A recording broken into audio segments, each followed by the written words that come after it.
The first in a series of movies with Takeshi Koike at the directing helm, this takes place after A Woman Called Fujiko Mine and potentially sometime around Series 1, though nowadays some people also tend to accept it as its own continuity. I still think these could fit in around Series 1 personally, but ultimately it's up to you. Each movie takes the time to explore one member of the gang, with Lupin himself still a major character but mostly providing support. They also tend to be darker in tone than your average Lupin story. The movies also act as a bit of a trend breaker for the movie story formula, as the overall focus tends to be more on Lupin, Jigen and Fujiko, with Goemon and Zenigata not even appearing in one movie.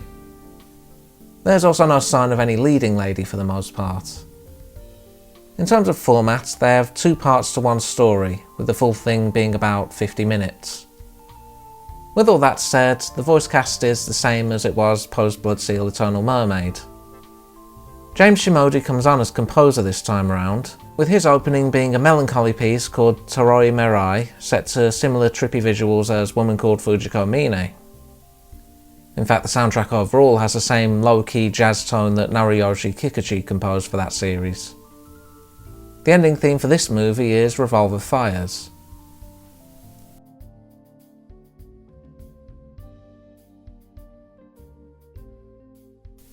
A man stands in front of a grave.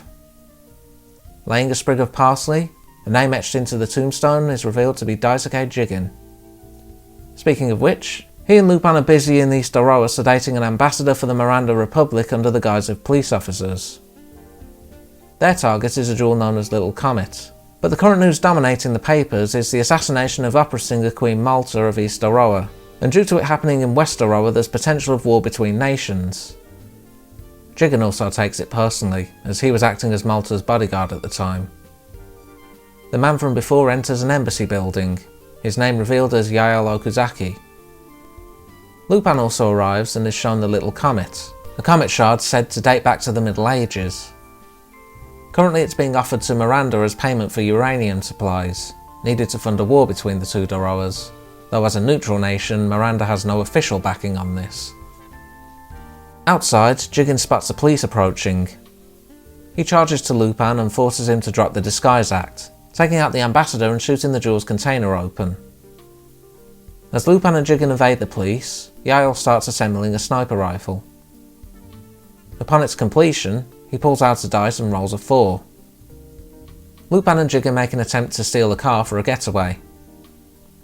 Yael takes the chance and makes his first shot, hitting Jigen's shoulder. As Lupin tries to drag him to safety, a second shot hits him in the leg. Despite this, Yael decides to leave for the moment. Back in their hideout, Jigen looks over one of the bullets that hit them. He realises it's the same kind that killed Malta, who was shot twice while performing a concert. More importantly right now, the police are already onto them, so Jigen suggests running again. Heading to the graveyard, Jigen finds a tombstone, much to Lupin's bewilderment. Jigen explains Yael's a myth in the underworld, completely neutral as a killer, crafting tombstones for his targets and using a dice to determine how many bullets he uses for each target. As Lupin examines the parsley sprig, he offers to help Jigen, but as this is still early in their partnership, Jigen sees the two of them as more business than friends. Fujiko has been hired to perform at a ritzy club. Of course, her real reason for being there is to steal a book. The owner's wise to her attempt at thievery, however. Lupin heads out to a parsley field, having narrowed it down thanks to the mixed-in scent of anemone. Jigen's annoyed at him for following, but Lupin explains he's investigating due to being curious why he isn't Yael's target. Finding a building, they look around and discover a gun workshop. They also find some strange-looking animatronic works.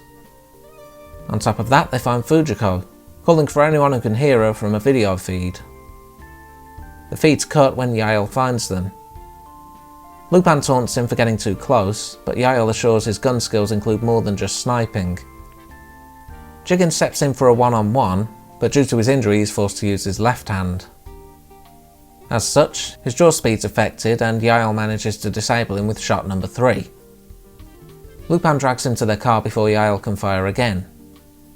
Unfortunately, he's not far behind, and has bulletproof glass on his own car to boot. It's also armed with a minigun, evidently not counting as his fourth shot.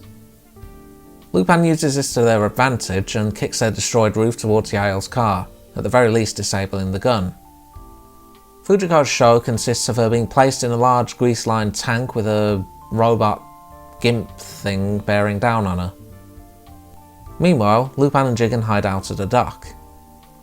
Lupin tells Jigen to move out on the count of 3, but this leads to Yael's fourth and final shot.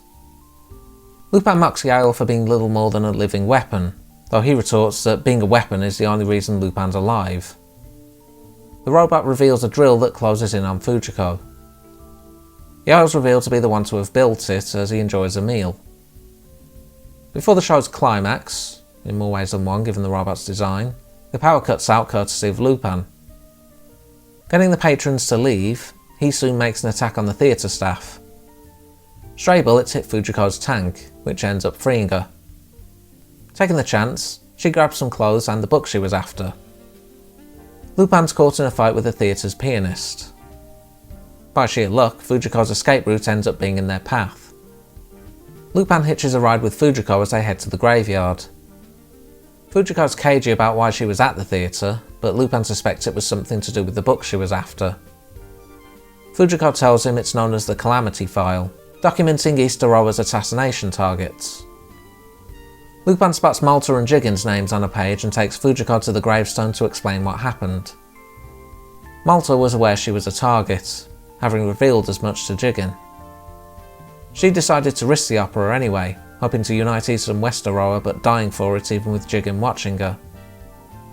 Lupin realises the club's owner is the one arranging the hits. He sends a calling card out goading him to take back the file, though Fujiko also ends up as a target. Lupin sits at a cafe as Yael sets things up. Having rolled a 1, he takes aim at Lupin.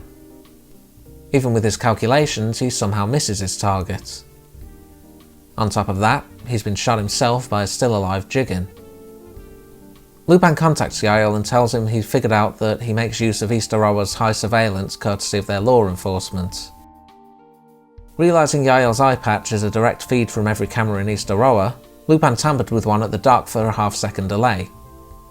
He then made use of that to fake Jigen's death. Lupin crafted his own eye patch from spare parts in Yael's hideout.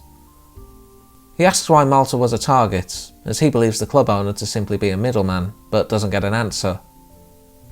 Lupin shrugs it off and figures it was all for East Aroa's power and to stoke war against the West, given the assassination being in West Aroa would be considered a breaking of their non-aggression pact. Yael demands Jigen kill him as he approaches. Jigen has no interest in doing so, but offers another duel. Jigen takes a grazing shot in the face, but Yael has a hole blown clean through his arm. Jigen explains that thanks to his magnum bullets being higher caliber, he was able to make use of the better deflection. As the gang ponder the reasoning behind Malta's assassination, Fujiko reveals she took the Calamity file for herself. At least that's what she thinks for a brief moment anyway. Granted, she did at least get the little comet as a consolation prize. Jigen's revealed to have sent out info on Malta's assassination to the press, but Lupin decides the rest of the book is better suited to light some victory cigs.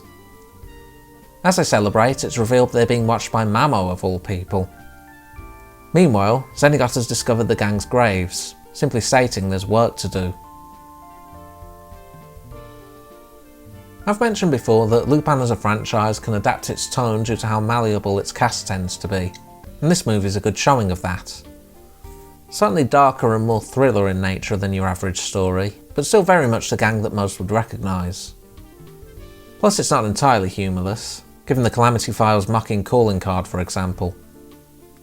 Certainly more action focused too, what with both the heist for the little comet in its aftermath and the battle with Yael. Yael being basically a tool works as his strength and weakness as Lupin points out. Makes for an intimidating foe, but only if he's targeting someone. It's also nice that while we know as an audience Jigen wouldn't be killed, they do play out the death a bit more than some past stories tended to with Lupin. Lupin's seduction of Yael's means of tracking his targets feels a bit more earned too in comparison to some of the more recent exposition dumps. The efficiency of East Aroa's law enforcement is mentioned early on, as is Yael's ability with technology, helping to build to the climax. That and the Calamity file tie-in also works with the otherwise rather bizarre B-plot with Fujiko. Art and animation is once again really high quality. The gunplay in particular has some real weight behind it with the composition used. It's also not afraid to get a bit graphic, as the blood levels certainly increased. The hole in Yael's arm isn't just cartoony show either, as a closer shot shows just how messed up Jigen's bullet left it in more graphic detail than you'd normally see in Lupin III. If I had one issue with this story, it's that I think they revealed Mamo too early. It's possible they thought this would just be a one-off, so they put him in early given the payoff isn't for another decade, but it does kill a bit of the intrigue. Goemon and Zenigata being basically cameos doesn't bother me too much though, as it allows the focus to stay on who and what's important, namely Lupin and Jigen's growing friendship as they work together to take Yael down. Definitely one to watch if you're after something with a bit more action and tension, and I'm glad we got sequels exploring the rest of the gang too. Next time, guess who's getting married? We head to Italy with a new jacket colour as Series 4 begins. Until then.